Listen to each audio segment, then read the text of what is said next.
بسم اللہ الرحمن الرحیم۔ رب ذوالجلال کے بابرکت نام سے شروع کرتا ہوں جو دلوں کے راز خوب جانتا ہے۔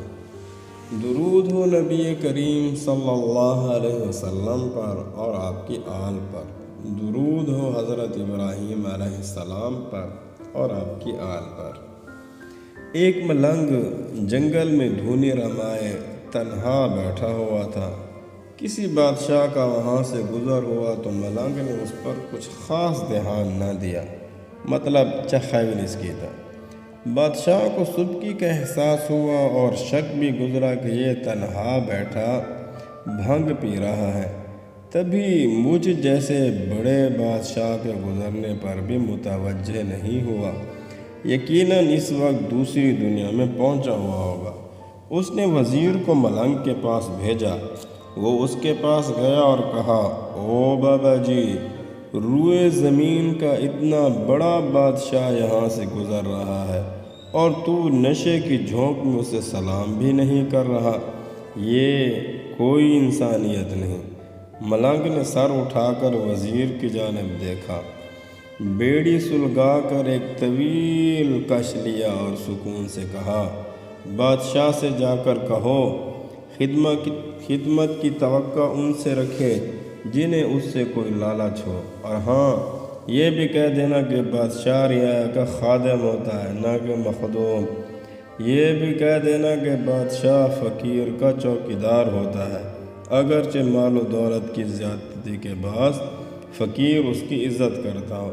یہ بھی کہہ دینا کہ بھیڑ چرواہے کے لیے نہیں بلکہ چرواہا بھیڑ کی خدمت کے لیے ہوتا ہے۔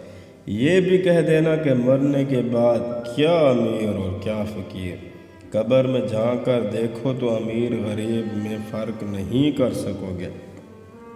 اس کے علاوہ بھی فقیر بہت کچھ کہنا چاہتا ہوگا، مگر اس کا سانس پھول گیا اور وہ کھانستے ہوئے سینہ سہلانے لگا۔ ہمارے حساب سے تو بادشاہ کو فقیر کی بات بری لگی ہوگی، مگر شیخ سعدی رحمۃ اللہ علیہ فرماتے ہیں کہ اسے یہ باتیں اچھی لگیں۔ اس نے فقیر کو پیشکش کی کہ کچھ چاہیے ہو تو بتائیں۔ فقیر نے کہا، میں بس یہی چاہتا ہوں کہ آپ دوبارہ یہاں تشریف لا کر میرے استغراق میں مخل نہ ہوں اور یہاں سے ابھی دفع ہو جائیں۔ بادشاہ نے ٹھیکا سا جواب سن کر مردنی لہجے میں کہا، کوئی نصیحت ہی فرما دیں۔